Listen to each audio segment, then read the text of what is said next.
Okay. Officially, on behalf of the faculty, staff, and administration at the University of Louisville Brandeis School of Law, welcome to the Breonna Taylor Lecture in Structural Inequality.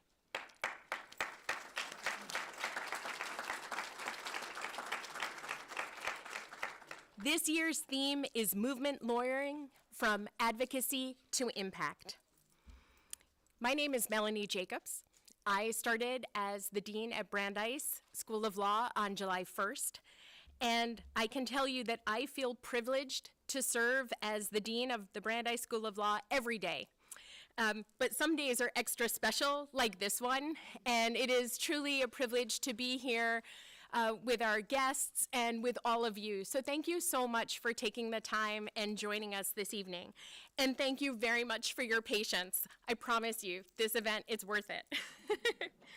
So I want to thank those of you who are here. We also are live streaming the event, so thank you very much, everyone who's been waiting patiently at home. We're so glad that you're joining us as well. I would like to acknowledge a few people who are here in the audience and who have helped make this evening possible. First of all, thanks for the support from our new president, Kim Schatzel.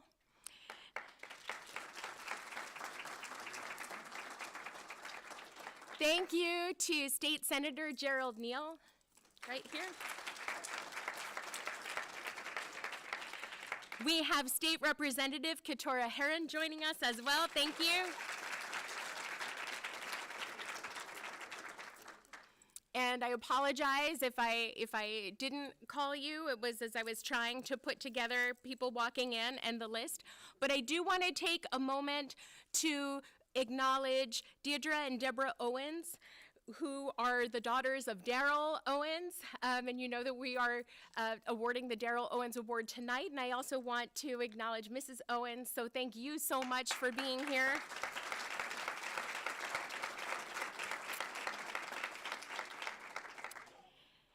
And of course, I want to thank Breonna Taylor's family for being here, especially Mrs. Palmer.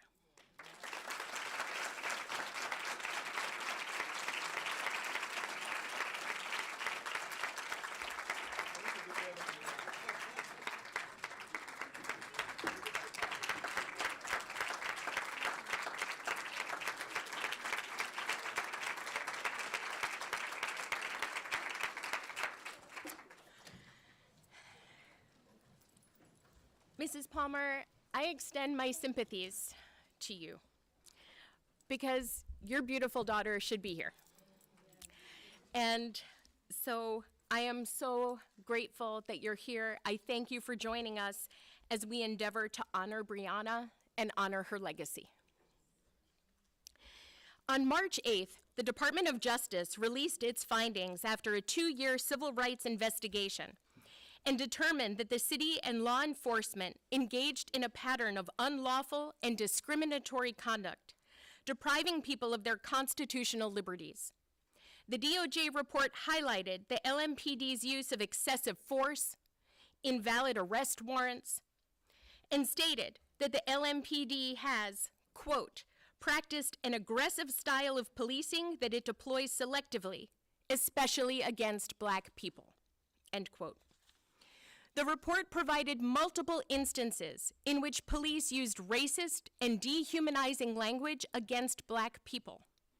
As these findings highlight, we have tremendous work ahead to dismantle the structural racism that pervades all aspects of our legal and justice system.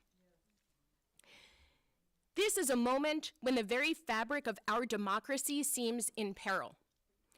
The chasm between conservative and liberal, Democrat and Republican, blue versus red, seems to grow wider daily. But dismantling structural racism and ensuring the ideals of equality, justice, and dignity for all people should transcend those divisions. Dismantling structural racism should not be a partisan issue.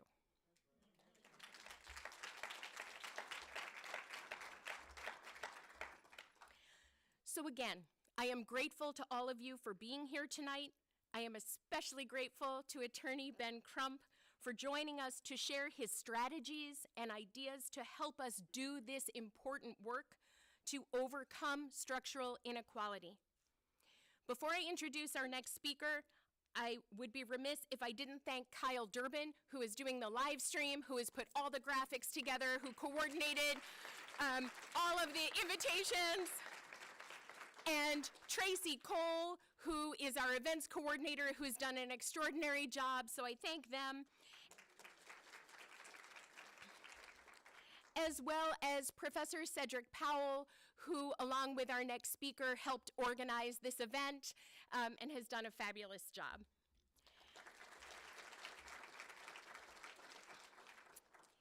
It's my pleasure to introduce my colleague at Brandeis Law, Dr. Laura McNeil. No, I have some things to say. I'm not just saying your name, I'm gonna say a little more. Professor McNeil holds both a JD and a PhD in education and is a national expert in issues of access and equity in employment and education law, with a particular emphasis on issues of access and equity for individuals from traditionally marginalized populations.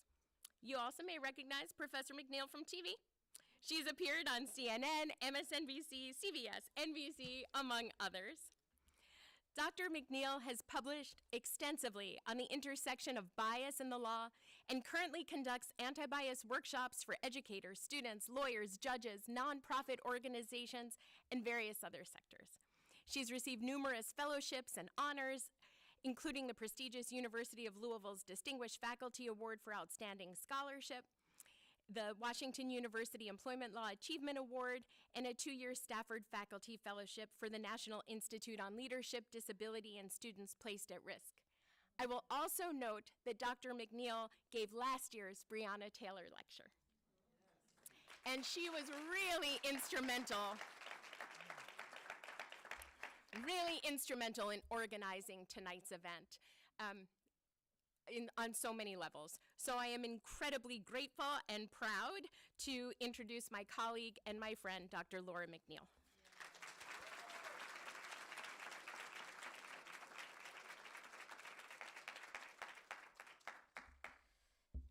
Good evening.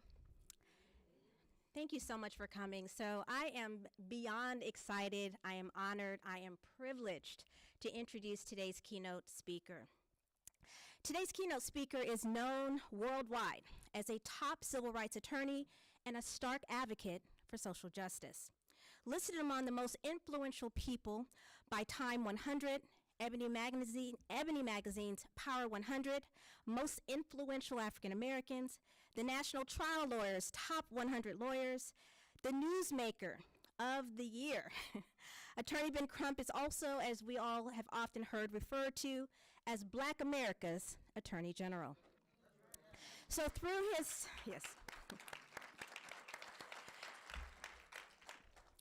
steadfast dedication to justice and service, this renowned civil rights and personal injury attorney has established himself as one of the nation's foremost lawyers and advocates for social justice.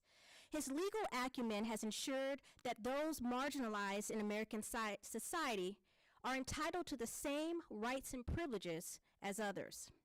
He's also the founder and principal owner of the Ben Crump Law Firm, and also has an amazing, incredible institute. It's called the Ben Crump Social Justice Institute, which is a private nonprofit organization aimed at innovative, multidisciplinary, multicultural approach to learning that encourages various perspectives and is aimed at ensuring that not some, but all voices are equally heard and acknowledged in America. So the mission of the Ben Crump Social Justice Institute is essentially to foster more opportunities to ensure that more people have access to fair and proper administration of the laws that safeguard the fundamental rights of everyone. And when he says everyone, he means regardless of your race, class, gender, sexual orientation, possessions, or socioeconomic status. Attorney Crump's tireless advocacy has led to legislation preventing excessive force and developing implicit bias training policies and programs across the nation. He has represented families, as we know, from several high-profile civil rights cases, including the family of Daunte Wright, the family of George Floyd, the children of Flint, Michigan, and of course the family of our own Louisville, Breonna Taylor. Attorney Crump has helped reach historic multi-million-dollar settlements for all of these families that have been victims of injustices. We know that he helped secure a settlement for $12 million for the Breonna Taylor family here in Louisville. He also has done more than that. And what makes Attorney Crump so unique, and I have to be honest with you for a minute. Full disclosure, I do know Attorney Crump. He's extra nice to me because I'm a member of Zeta Omicron. That's a sorority at Tallahassee. He's frat. But outside of that, I have to say what's so amazing to me about him is seeing his relentless pursuit for social justice, seeing his relentless pursuit for accountability. I mean, it's incredible to me. He doesn't sleep. I often wonder if he eats. Sometimes I check in on his assistant. I said, is he good? And they said, you know, he's good. But it's amazing to see someone operating in their gift.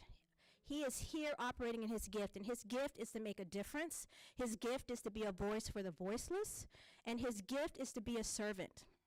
As Martin Luther King said, we cannot call ourselves moral people if we see injustice and look the other way. Dr. King said that we have a moral obligation to challenge injustice, not just sometimes, but every day of our lives, as Attorney Crump represents. He exemplifies those very words through his relentless pursuit of justice in America. And so without further ado, we're going to have a short film from his incredible forthcoming documentary on Netflix called Civil, and then we'll hear from the esteemed civil rights attorney, Attorney Benjamin Crump. Thank you.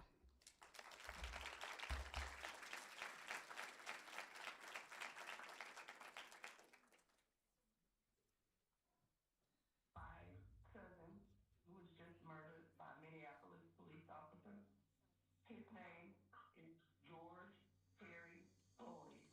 A familiar name is representing the family.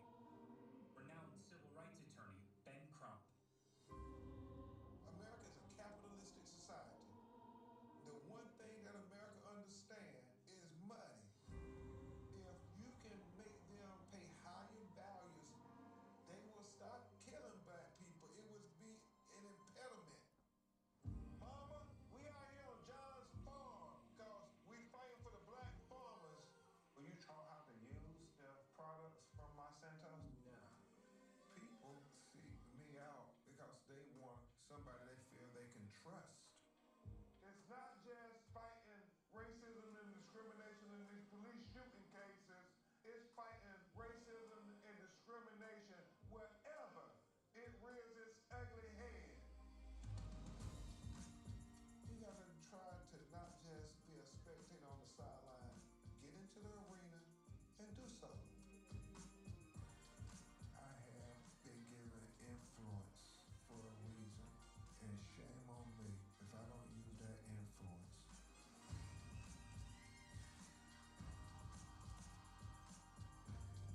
I know who I am, and I know whose I am. Always argue what is right.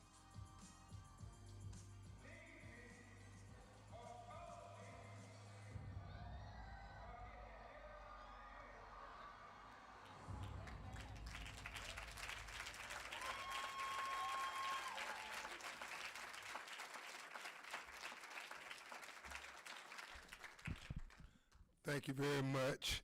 Thank you, Dean Jacobs, and to all of you for giving me this distinct honor of being here to engage you at the Breonna Taylor Lecture Series. You know, my heart is full being here in Louisville, and so I may get a little emotional, but I'm, you know, Lonita Baker and I and Sam Aguiar, our legal team, when you represent these matters, you become like family. And so to be here with our family, Tamika Palmer and Brianna's aunt, Bianca Austin, my heart is filled. And I thank you, Dean Jacobs and the organizers of this event for giving me an opportunity to spend time with family. Thank you.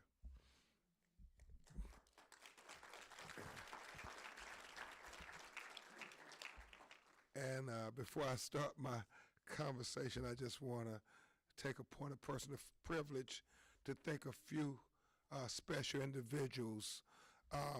Obviously, Laura McNeil and I go way back because we both went to Florida State University together. She was outstanding then, and you knew she was going to be great. And it's kind of funny to have me interacting with Laura and she not interviewing me because she was the legal analyst for the Black News Channel. And, you know, when we were working on Breonna and the Ahmaud Arbery cases, Laura's like, you got to call me, Ben, before you call today's show.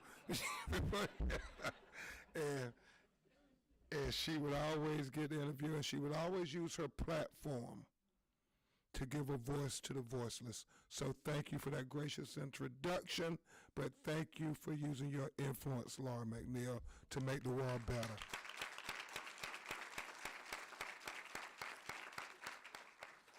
And then I'm a little under the weather. I'm a little drugged up, but I don't have COVID. So let me say that. And so I'm very grateful to my executive liaison, another member of AKA. You're going to see an AKA theme, Laura, her. But I want to thank Attorney Brooke Cluse for making sure that I got up this morning, drugged up at 4:30 in the morning to catch the flight. And it was kind of crazy, and I don't want to lose too much time on it, but we had a ticket that we had first on Delta Airlines that we purchased because I live in Tallahassee, Florida. And if you go to heaven or hell, you're going to have to connect through Atlanta. And so we bought that ticket, and then they told us that they were going to have a delay because the FAA and crew have to get rest. And so, you know, we were looking like needed. I said, all right, I'm going to catch this flight. I'm going to connect in Atlanta at 8:26, and then it's going to leave out at 9:28. So it's a short time. And then they said the crew going to be running late. I said, man, if I missed this plane, I couldn't even look Tamika Palmer in her face. So I literally changed. I said, all right, we got to change. We got to go with American Airlines because you only have two choices out of Tallahassee. And so American Airlines, they go through Charlotte, North Carolina, to get to Louisville. So we bought the ticket. We thinking we all good, Senator. We're thinking everything is cool. And I know I got to get up in the morning at 4:35 a.m. to make the plane. About 12:50 a.m., almost 1 o'clock, my phone goes off, and it's American Airlines travel alert. Bad weather in Charlotte, North Carolina, and they give you options. Y'all got those apps. They say, we're going to change the flight for you. You hit the button. And I say, no, I can't hit that button because if you hit that button, they just change it automatically. So I stop. I call Brooke at 1 o'clock in the morning. I say, man, I'm going to go ahead and buy this Delta ticket because I get to Charlotte and we get stuck. At least I got a chance. With Delta, if the crew is running late, maybe I can make it. You know, I try to say, I'm Ben Crump, let me on the plane when you close the door. So I got both tickets now. And so, Professor Powell, I show up, and everybody in my hometown knows me. So I show up, my wife take me, drop me off early, and I go to the Delta desk because I know they having weather issues. And I go to my friends who are the manager at Delta, and I say, Hey, y'all, I need to know. I know the crew gonna be late, but can I make this connection? And they look at me and they say, Attorney Crump, you know, we always want to help you. But I'm going to tell you, if I was you, I would try any other option. So I said, thank you. So I say, thank you. I run back down to American. I say, American, y'all need to tell me, how bad is the weather in Charlotte? And they honest, they said, well, Attorney Crump, we know they're going to have some issues, but right now it's not showing. So I think if you make this flight, you get in, and they leave out a little early to Louisville, you might miss the storm. And so I'm sitting here thinking, all right, am I going to gamble with the human element or Mother Nature? And you know what I said, Dean Jacobs?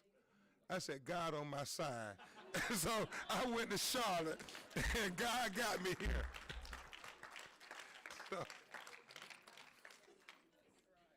So all of that, Brooke, to say thank you for waking me up and waking up in the middle of the night.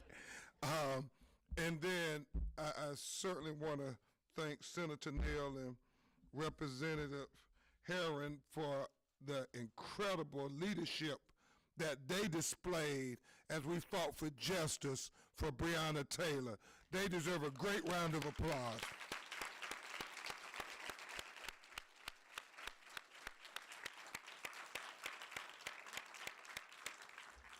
And certainly to Professor Powell and the other thought leaders that you all are blessed to have here with you and at the University of Louisville, and certainly to Darryl Owens' family. You know, we stand on the shoulders of giants. Shoulders of giants. And last but not least, you know, this young woman is one of the best kept secrets in America, but the secret is getting out.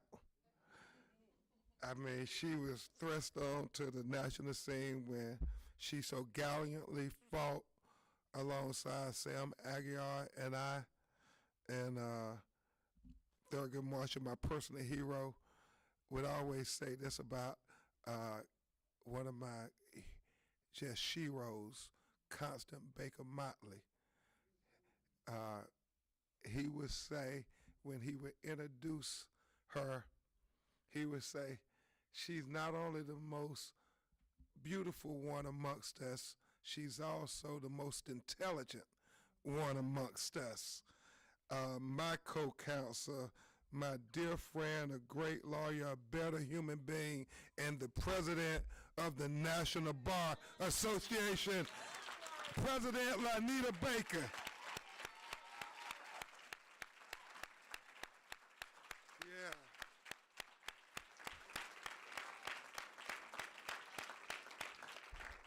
Who's also an AK.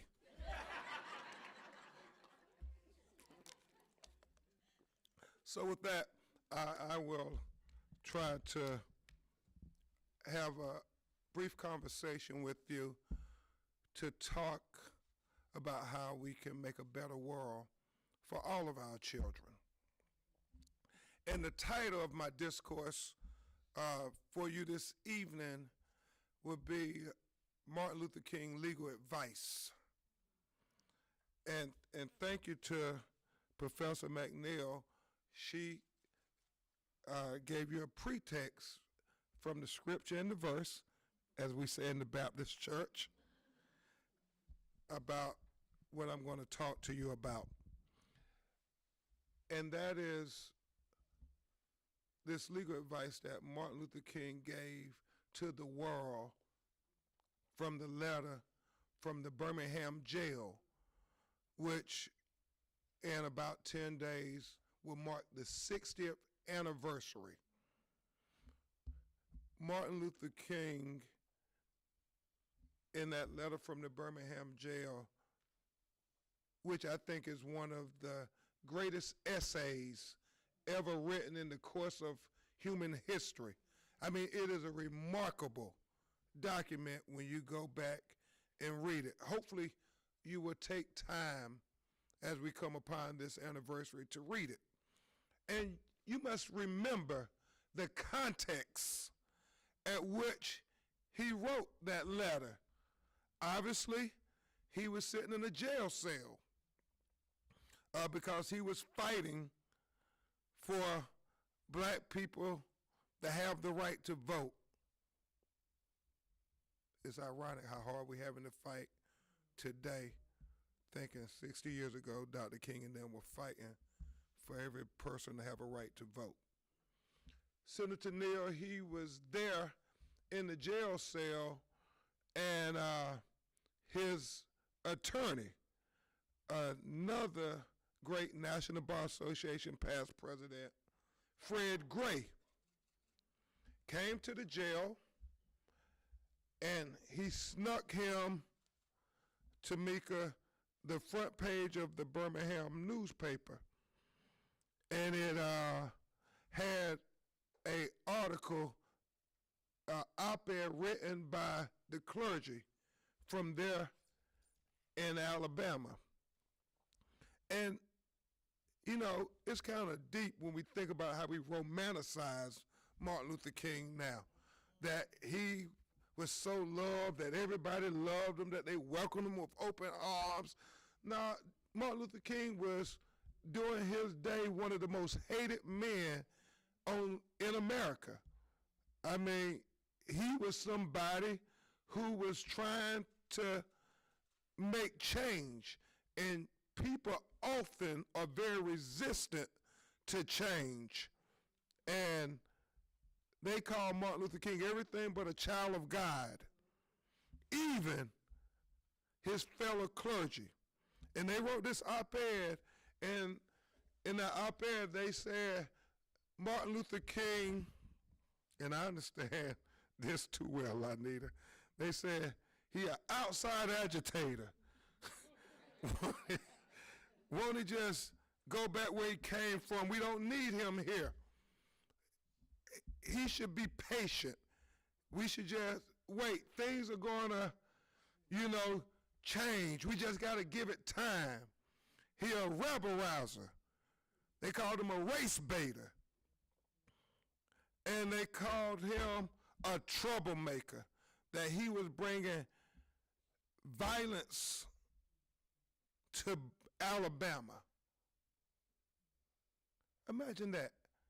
Martin Luther King, this disciple of peace, the fellow clergy, said he was bringing violence to Alabama.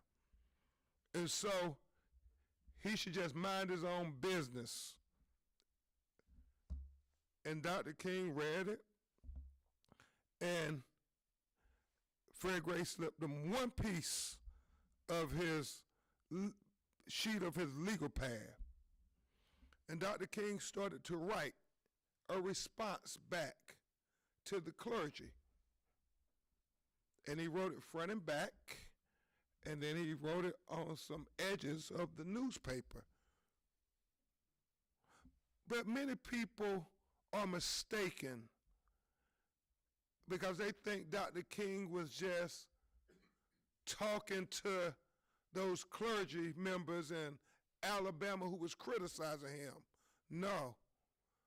Dr. King was talking to us all when he said that we, as human beings, we have a moral obligation to oppose injustice when we see it. As Laura said in the introduction, Dr. King said, if we're going to call ourselves good people, if we're going to say we're moral people, we can't see evil and look the other way. He said that we have an obligation to speak out against injustice if we're going to say we're good people. Neutrality in the face of injustice is a choice. And Dr. King talked about we have to oppose unjust laws. He said, everybody understands what just laws and unjust laws is, but he wanted to make sure they understood his perspective. He said, unjust laws are laws that contradict the teaching of the Christ who endowed us to have the highest respect for humanity. He said that just laws were laws that were in concert with God's teaching that we love our fellow brothers as we love ourselves, and that any law that would serve as a marginalization of humanity was unjust, but laws that would serve to uplift the humanity in all of us is a just law. And Dr. King went on to say, I'm not telling people to go violate the law and think that there won't be consequences. But he said we must oppose unjust laws, as he is doing, violating the law of Jim Crow, which was the law in Alabama. You know, they had these poll taxes. They had these gerrymandered districts. They had these things that were impediments to one man, one vote, a democratic form of government where people could exercise, Senator, the right to have a representative government based on democracy. And Dr. King said, I'm opposing the laws as they are. And he talked about adamantly, just because they say it's legal, that doesn't make it right. He said we must remember that everything that Hitler did to the Jews in Germany was legal, but that didn't make it right. He reminded us that slavery was legal, but that didn't make it right. Segregation was legal, but that didn't make it right. What they did to Emmett Till was legal, but that didn't make it right. And we have to remember, I mean, you have to think about it, y'all. The intellectual justification for discrimination. I mean, these technicalities. They're trying to tell us where it's legal. Well, that don't make it right. They try to say serving unnecessary, unjustified, illegal, no not warrants here in Louisville, Kentucky was legal. But that doesn't make it right. And we must over and over and over and over again proclaim in unison when they tell us where it's legal. Well, just because you say it's legal, that doesn't make it right.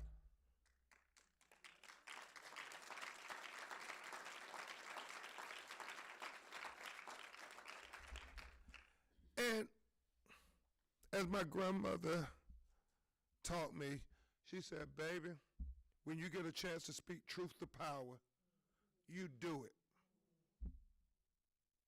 She said, even when it's unpopular,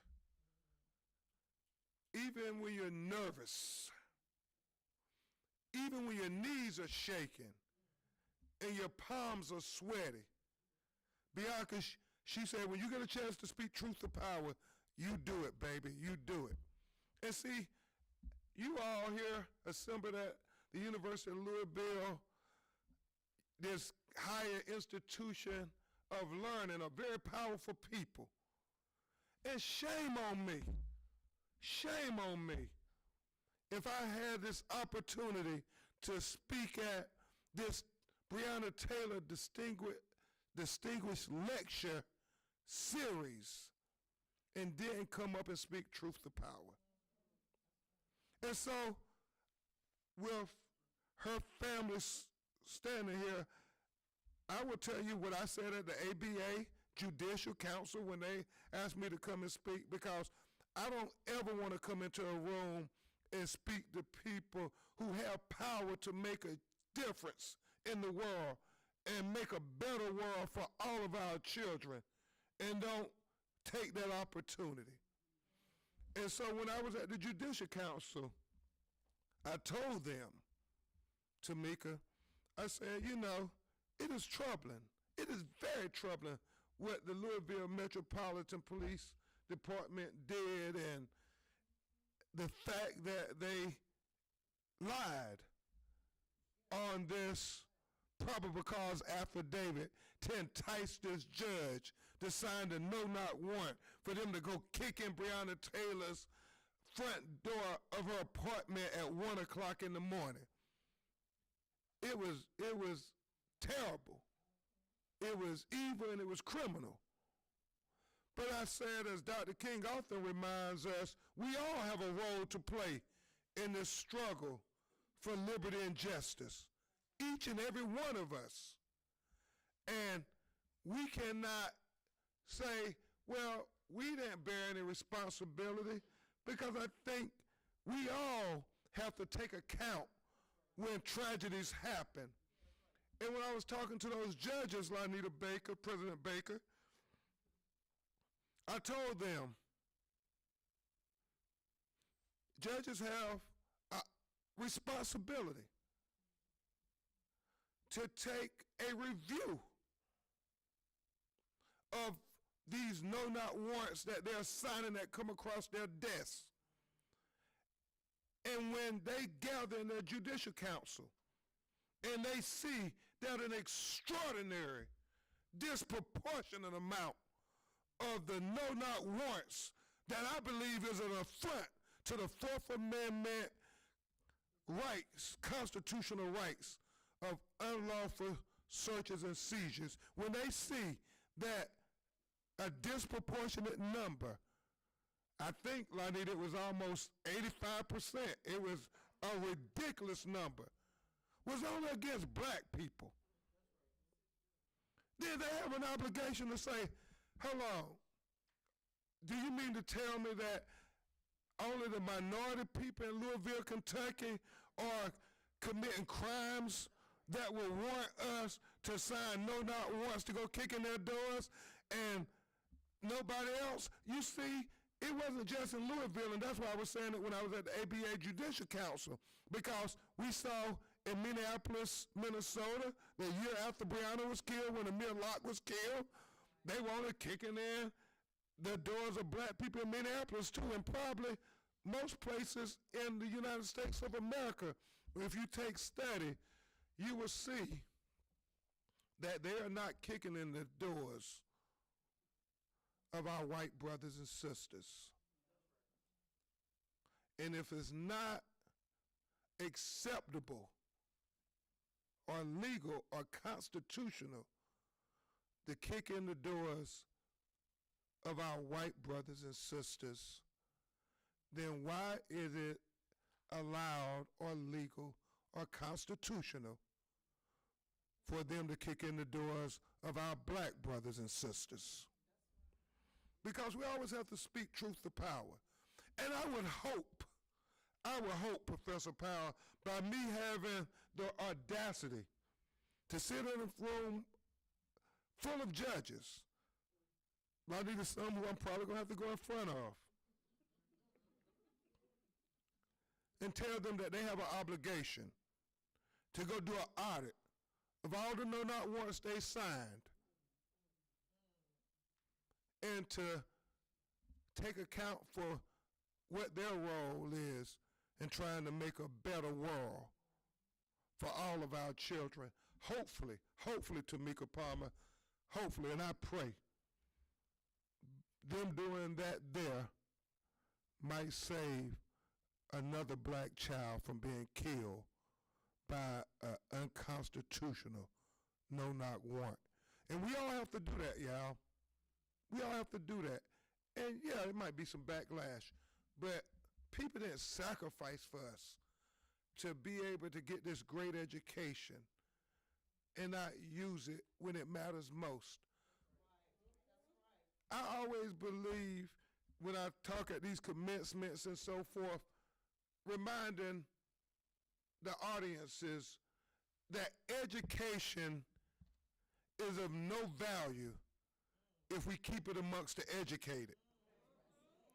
We have to take whatever education, legal knowledge, blessings, and we have to take it and try to impart as much wisdom as we can on everybody who will listen. And if you all give me the opportunity to be heard, I'm going to speak truth to power. And I want you to do the same every chance you get an opportunity. You young people, you all are going to have a great education. I mean, one of the best educations. This University of Louisville education is something to behold. It's going to be powerful. And you got to go use that power. You got to use it. You got to have the audacity to say, I can make a difference in the world. And so, I know I got to move on. Sometimes I keep looking at Tamika and I keep getting emotional because I do believe if one of those judges would have took audit and said, I'm not signing any more warrants against black people until you all can come and explain to me why it's only black people getting their doors kicked in, that Breonna would be with us.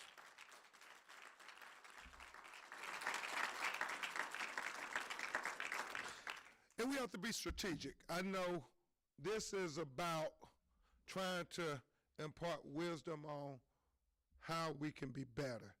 You know, Ben Franklin said that democracy is like two wolves and a lamb voting on what to have for lunch. You know, Dean Jacobs, you don't have to have a fancy Louisville law degree to know who's going to win that vote. But he said liberty. He said liberty is making sure that that lamb is well armed to protest that vote. And so what we must do is make sure that young lambs that would be marginalized in our society are well armed to protest that vote.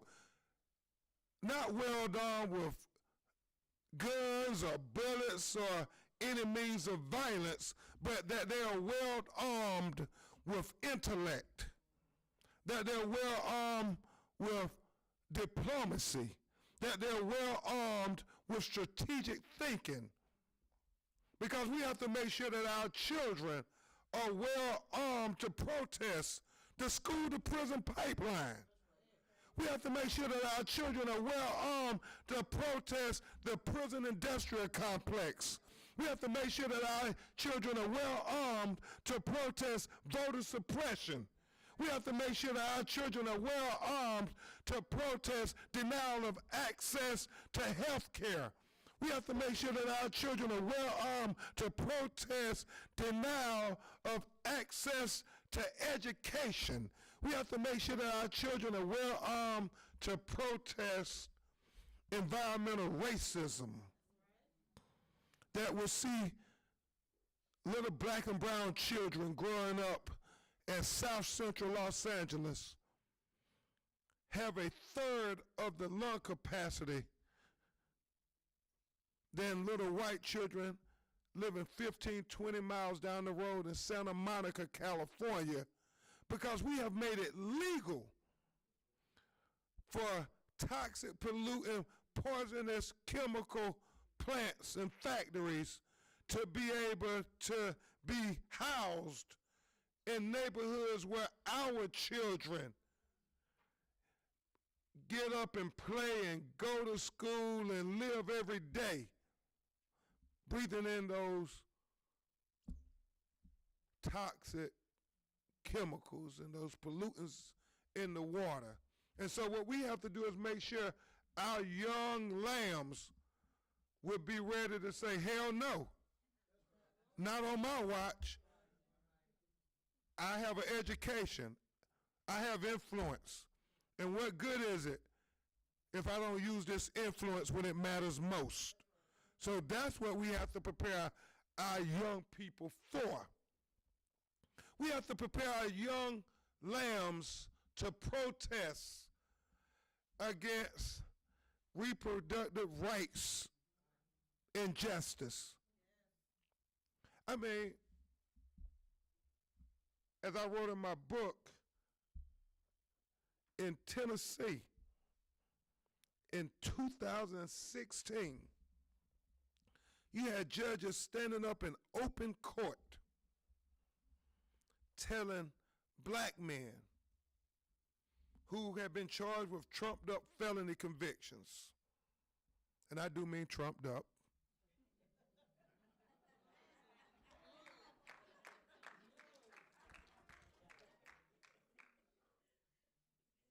that I could sentence you for 15 to 30 years, but I would sentence you to 3 years if you would agree to be sterilized. 2016, in open court. Just because they say it's legal, that don't make it right. And you say, well, that's Tennessee, that's the South. Well, in liberal California, it would surprise you to know in 2015 through 2018 that women who were incarcerated in the California penitentiary, black and brown women, were being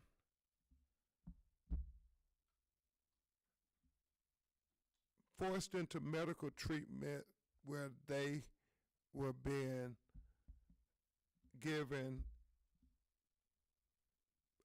they were being sterilized, hysterectomies. This is in 2015, 2016, our day. Not talking about doing the Mississippi appendectomy back when they was giving black women routine hysterectomies when they went for medical treatment, like the great civil rights icon Fannie Lou Hamer. Now I'm talking about in our day, in California. Just because they say it's legal, that doesn't make it right. And you know, talking about discriminating in the South. You know, Malcolm X once said, they tell me they discriminate against black people in the South. He said, well, my definition of the South is anything beneath the Canadian border. Because we have to speak truth to power. They're discriminating against black people and brown people and marginalized people everywhere, and we have to speak truth to power. We have to speak up. And so we have an obligation to teach our young people. Two more quick points. When you see laws that are unjust, like we're seeing going on in America, and I can't believe in 2023 we will be living in the United States of America when they are saying that you can't teach African American history in classrooms. I cannot believe that. I mean, isn't this what we fight against in communist China and Cuba and Russia, censorship? I mean, how is this justified? How do you intellectually justify trying to say you can't teach certain history, that you can't read certain books. I mean, is this George Orwell? I mean, Maya Angelou, you can't read I Know Why the Cage Bird Sings. Alice Walker, you can't read The Color Purple. James Baldwin, you can't read Go Tell It on the Mountaintop. I mean, what are we coming to? We have to oppose this. We have to.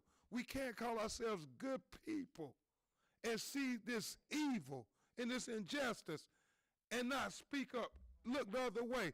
Too many of us are being silent as we're watching them take America backward.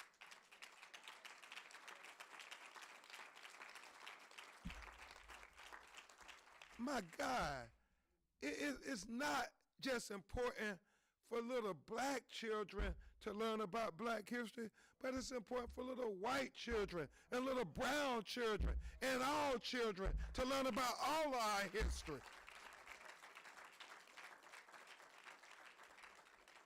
It is critical. It is critical. I would be remiss if I didn't say it's so important because Carter G. Woodson reminded us that if a race has no history, if a race has no traditions that are valued and respected and taught to the younger generations, then that race becomes a negligible thought in the world and becomes endangered of being exterminated from the face of the earth. That's why we have to teach black history, native history, Hispanic history. We have to teach all history. All our children have to know that their culture, their people contributed to the progress in the history of America. We have to let our children know all of their history mattered. All of it mattered. And so finally,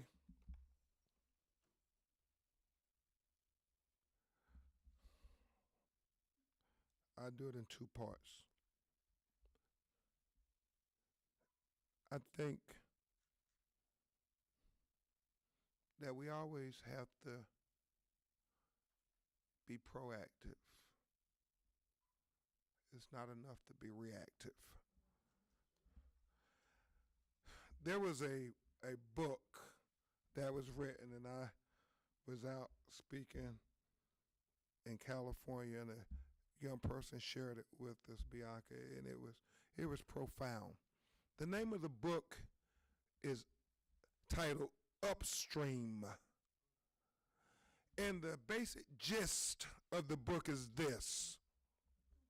One day a brother was walking downriver, Senator Neal, sunny afternoon, just minding his business, and all of a sudden, he heard a young black child in the river saying, "Help me, help me, save me, help me, I'm drowning, help me, I'm gonna die." And the brother, he all of a sudden jumped in the river, and he saved the young black child. And Tamika, he said, "Man, it was lucky I was here, because if I wasn't here, this black child would have drowned, and he would have died." And just as he kind of shook the water off his shoulders, he heard a second black child say, help me, I'm drowning, help me, I'm going to die, save me, help me."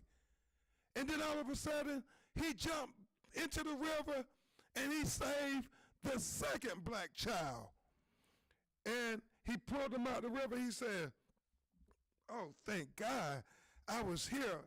Man, if I weren't here, this second black child would have died and would have drowned." And just as he wiped the water out of his head and cleared his eyes, he heard a third black child say, help me, I'm drowning, save me, help me, I'm going to die." And the brother jumped back in the river for a third time. And he dragged out the third black child. And this time, Professor McNeil, as he came up on the riverbank, he said, what I want to know is who the hell upstream keeps throwing out black children in the river and throwing them, getting them caught up in the system.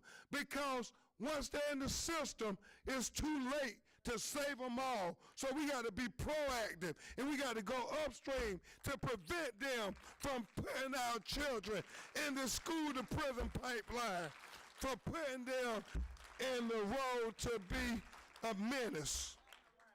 And so that's what we have to do. And finally, I leave you with my personal hero, the words of Justice Thurgood Marshall, who said that the basis of the American Constitution is simply this.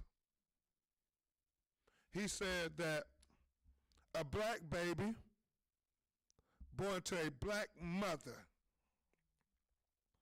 the most uneducated black mother, the most inarticulate black mother, the most impoverished black mother, has the same exact rights as a white baby born to a white mother, the most educated white mother, the most articulate white mother, the most affluent white mother, just by virtue of that baby drawing his first breath as an American citizen. Now, Justice Marshall said, I know that's not the case in America today, but I challenge anybody to say that's not a goal worth fighting for. He said, I challenge anybody to say that's not what makes America the great beacon of hope and justice for all the world to marvel.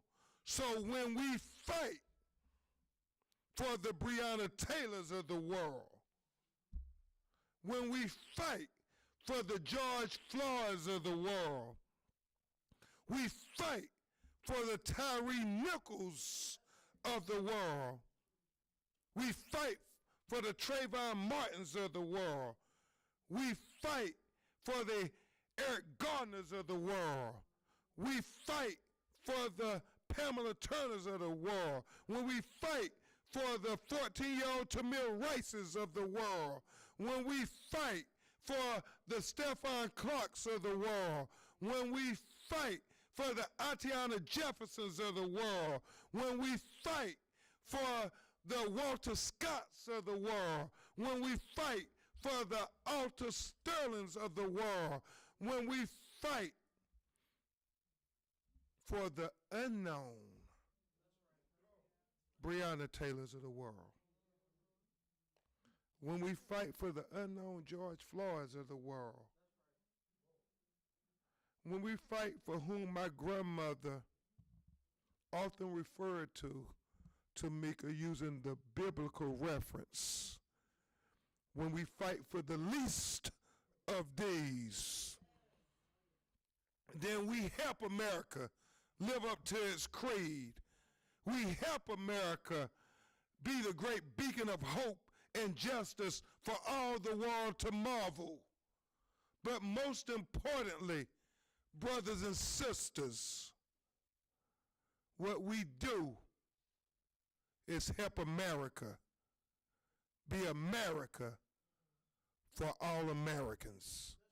I thank you, and I rest my case.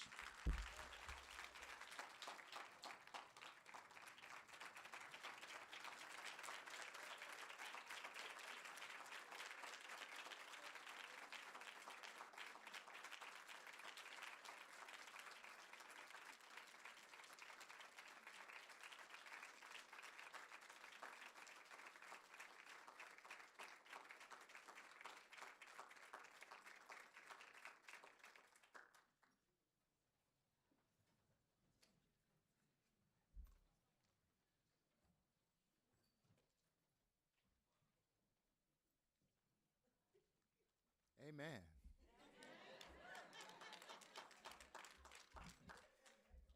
Thank you, honored guests. I'm privileged to be here and to introduce Lonita Baker as the 2023 recipient of the Darryl T. Owens Community Service Award.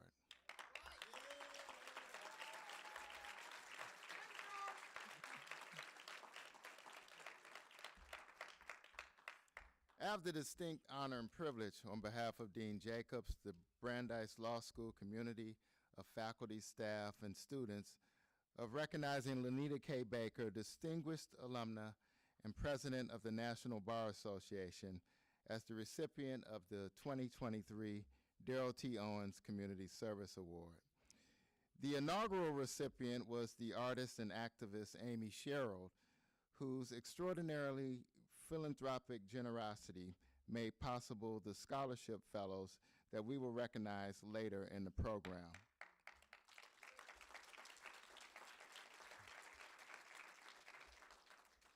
By word and deed, Lonita fits squarely within the essence of the Darryl T. Owens Community Service Award, and most importantly, the legacy of Representative Owens' path-breaking career as a community leader, powerful advocate, and government official committed to transformative social change.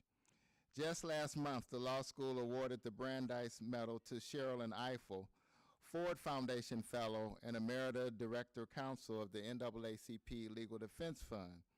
It is wholly appropriate that our law school, named after Justice Louis D. Brandeis, has become the central site for acknowledging the power of public interest lawyering. Lonita Baker is the modern-day heir to this hallowed legacy.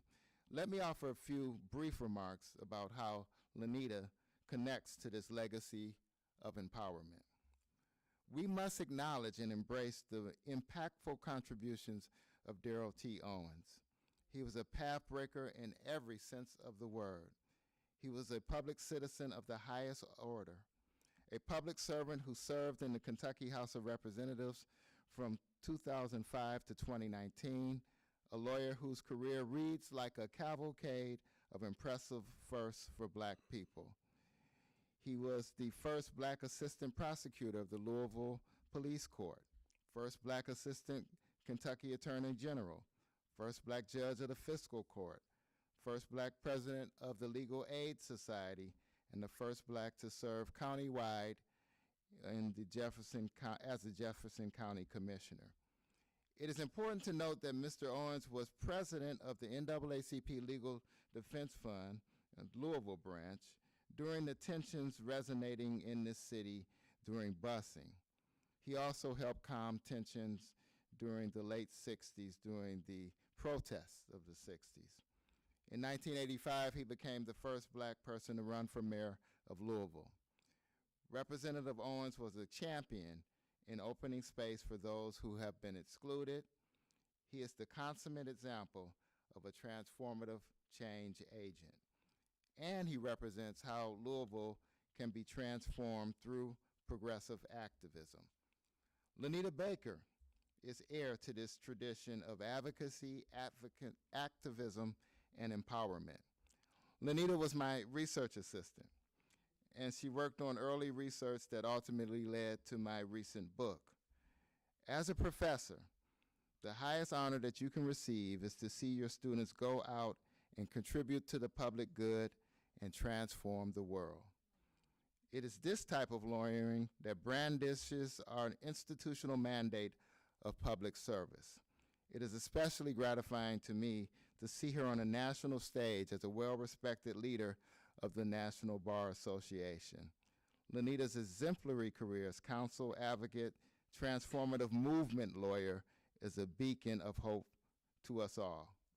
She is that rare lawyer who has extensive practice experience at every level. Currently, she is Associate Counsel for Waystar Medical Technologies. She started her career as a public defender for the Louisville Metro Public Defender Corporation, one of the leading public defender offices in the nation. She served as an Assistant Jefferson County Attorney in the Legislative Services Branch of the Civil Division, and she served as Supervising Prosecutor in the Criminal Division. which is a testament to Lonita's experience as a trial lawyer. She has been an exemplary lawyer in the public and private sectors. The hallmark of Lonita's movement lawyering is her advocacy and representation of Breonna Taylor's family, and by extension, Louisville's black community. She was the lawyer on the ground, advocating, organizing, litigating to an unprecedented settlement and structural reforms to policing in Louisville. Her work is even more compelling and prescient given the recent DOJ report released on March 8, 2023. Indeed, Lonita represents those who have been unheard and ignored. As noted in the DOJ report, police officers' forcible and violent entry into a person's home strikes at the heart of the constitutional protection against unreasonable government intrusion. But Louisville Metro's and LMPD's unlawful conduct did not start in 2020.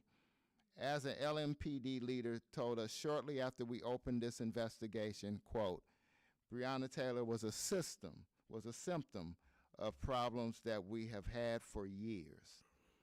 Systemic racism thrives in climates where denial is the practice approach of avoidance and inertia. We are at a point in our society and community where structural inequality cannot be ignored. Lonita Baker is a champion of inclusion, substantive equality, and a democratic society.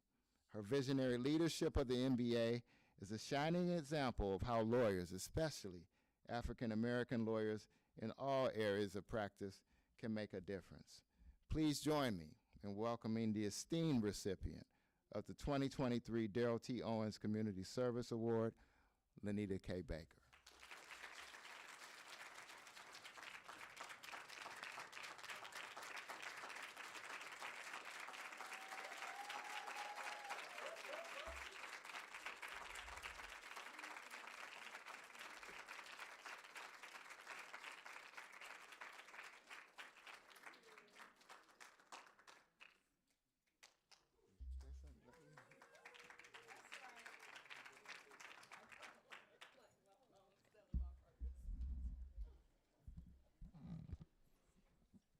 I think getting an award from your school, your alma mater, I think that means you finally made it. But even more than getting an award here at the Breonna Taylor Lecture Series at the University of Louisville, I have 3 degrees. I'm 3-degree U of L, so I'm born and bred University of Louisville. The city of Louisville is getting an award in the name of Darryl Owens. To know his legacy, and he poured into young lawyers. So I don't know that many people know that. He was a formidable legislator in the state of Kentucky. He was a lifetime member of the National Bar Association. Senator Neal was a vice president, so I followed after him. But Darryl Owens, he was the lawyer, the senior lawyer that you wanted, and that you were able to go to as a baby lawyer, I'll say. Some of the work that I've done would not have been possible without the work of Representative Owens in Frankfort. You know, I was the lead attorney for the Raleigh Reentry Program at the Louisville Urban League, which in a single day, we expunged more records in Kentucky than they did in the entire year. So one day, but we were only able to do that because that year prior, Representative Owens and his colleagues in the state worked tirelessly, and it was a long process. It wasn't 1 year, it had been for years, had worked tirelessly to change the legislation as it relates to expungements in Kentucky. We had one of the most restrictive expungement statutes in the country. And in Kentucky, Representative Owens, Senator Neal, they worked to make it possible for people to get felonies expunged. It's not even 10 years old that we've been able to expunge low-level felonies in the state of Kentucky. So it's easy to follow in the steps of someone like Alberta Jones in Louisville as a prosecutor in this city, and to live her legacy, a legacy that she wasn't able to fulfill as a prosecutor because her life was cut short. Those are the things that I think about when being a black lawyer, a black female lawyer here in this city. It's not always easy. And so, Professor Powell, I thank you for taking a chance on me and allowing me to be your research assistant. When I picked Ben up from the airport earlier and meeting Brooke for the first time today, I was telling her the story of how I met Ben. I won't go through the whole story, but you know, it took me about 3 years to actually like get to Ben, because it was in the midst of his heavy work on Trayvon Martin's case. But when I finally met him, they always say, be careful what you ask for, right? So I had worked on his campaign as he was seeking to become the president of the National Bar Association. And in doing that, in my head, I was like, well, if I help him on his campaign, I was planning our inaugural awards dinner here for the Louisville Black Lawyers Association, now named after Charles W. Anderson, Jr., who's the first lawyer from Kentucky to serve as the president of the National Bar Association. So if you don't know about Charles W. Anderson, Jr., that's another one to look up. First black representative legislative in the South after Reconstruction, but he was the first president. He was the first president from Kentucky. I'm the second. So it's been since the 40s to now that we've had a president. But so in my little head, the way that my head works, I was like, if I help his campaign, maybe I can convince him to come be the keynote speaker for our awards dinner, and that would draw a lot of ticket sales.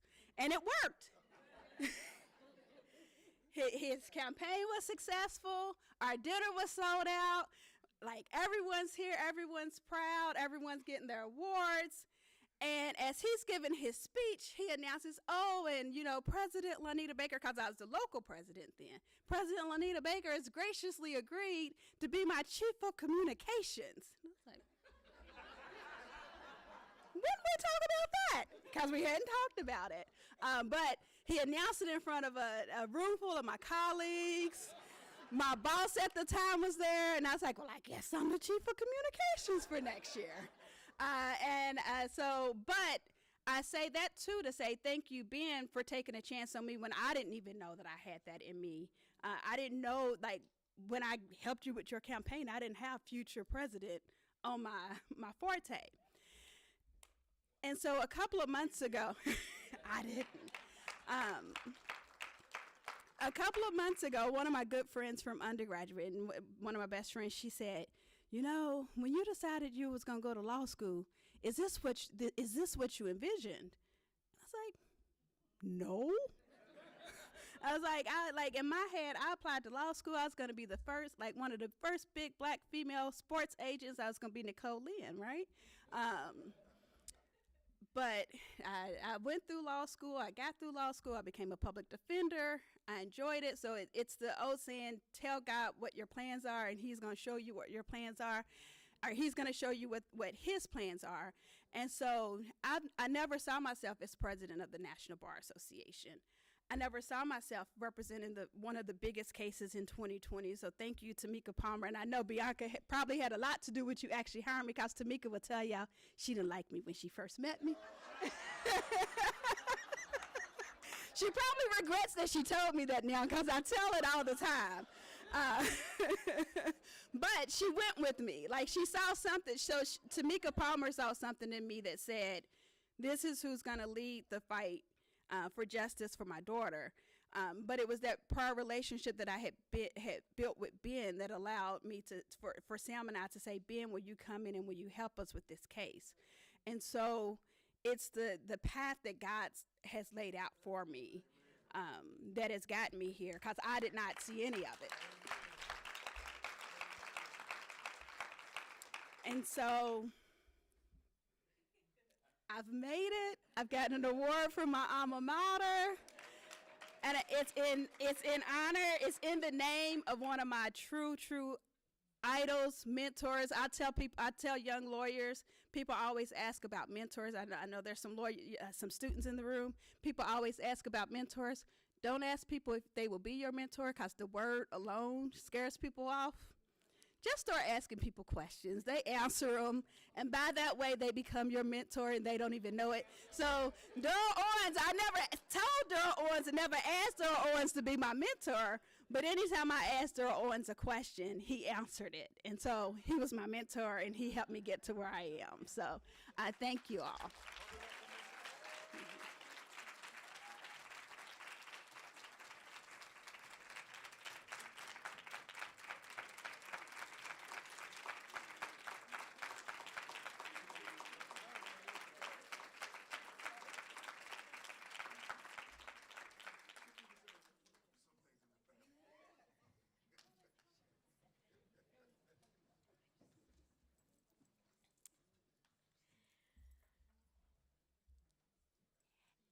As I think you're aware and you've already heard a little bit about, the Breonna Taylor Legacy Fellowship was established in 2022 through a very generous donation from artist Amy Sherald from the sale of her portrait of Ms. Taylor.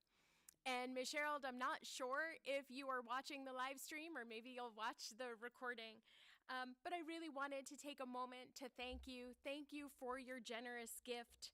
Thank you for making it possible for some of our students to be able to pursue movement lawyering, to do their social justice work because of your generous fellowship. You are making a difference.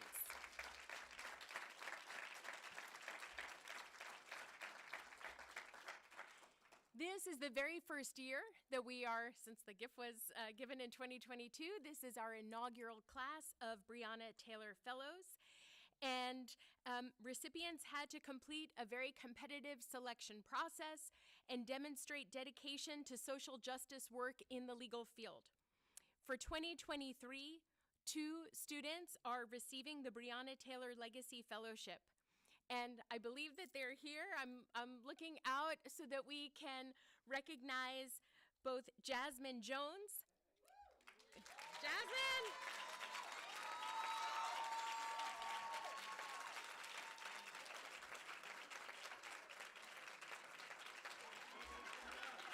Yeah, no, Jasmine, I'm going to ask you to come down, but I also wanted to introduce our other awardee, Margaret Fagala.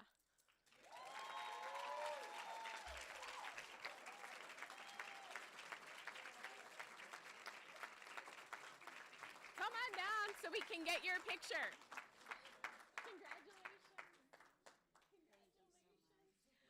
And I know you've been sitting here patiently, but I really wanted to, while they get a picture, I wanted to just let you know a little bit about what they're going to do. Ms. Jones will be working with the Hope Bus and Hope Village, which seeks to assist Louisville's houseless population by providing mobile clothing and food drives. Ms. Jones will work with the team of volunteer attorneys to research potential policy and legal issues with expanding services throughout Louisville, create and review NDAs and photo releases, and work to create and review contracts. So it's an important organization. She will be furthering the social justice mission, so look forward to hearing about it when she's done.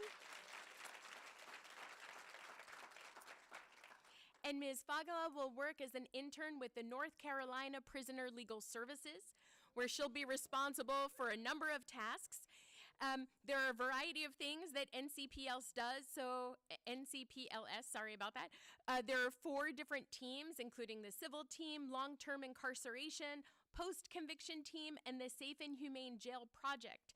But ultimately, at its core, NCPLS, the goal is to advocate for people in jail by working on a cooperative basis with jail officials to address issues concerning health, safety, and by providing general legal advice and information to incarcerated people and their family and friends.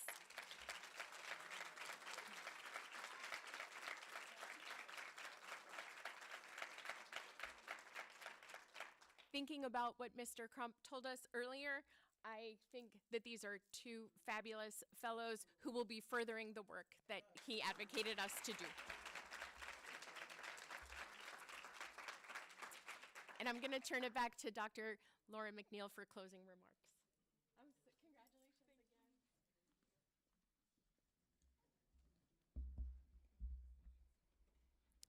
So before I start the closing remarks, I just want to do two things. One, can we give the fellows another round of applause? Congratulations.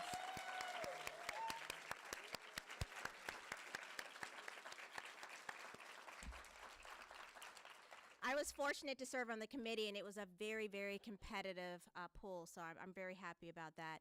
And then one more. I want to personally thank Attorney Benjamin Crump for flying all the way across the country to come and speak with us today and support Lonita. Thank you for everything you do for our community. Thank you. So thank you so much for attending the second annual Breonna Taylor Lecture. It's essential that we continue to address the ongoing systemic structural inequality and racism in America. Its effect is creating racialized disparities in policing, housing, healthcare, education, and every other aspect of our society. The beauty and utility of spaces like this is that they promote and celebrate the greatness and power of community. They celebrate the greatness of activism. As Coretta Scott King so eloquently stated, the greatness of a community is most accurately measured by the compassionate actions of its members. Today, we celebrate and honor the compassionate actions of Darryl T. Owens, who exemplified movement lawyering by dedicating his life to public service and utilizing his legal training to fight for equality. We also celebrate Attorney Lonita Baker for her relentless pursuit of transformative change for racial justice and equality. We thank Attorney Benjamin Crump for his dedication and unyielding commitment to ensuring that there is justice not just for some America, but for all of America.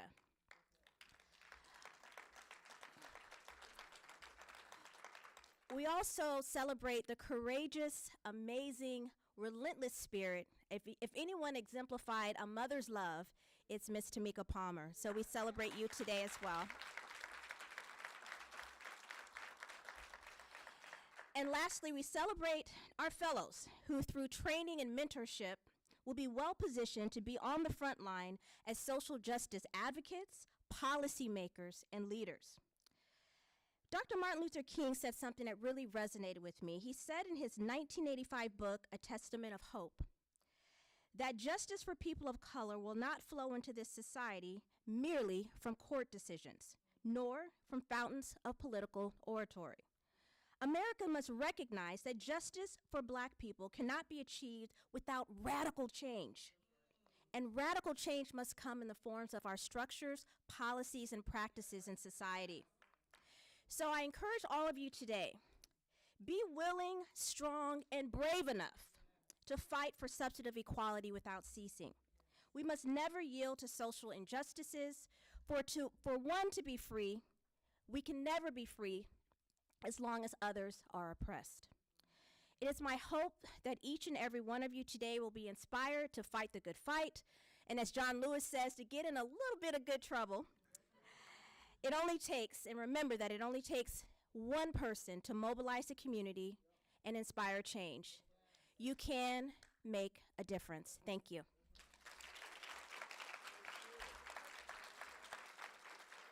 And so if you make your way out to the lobby area, we're going to take some pictures up front, but there's a ton of food out there and an open bar.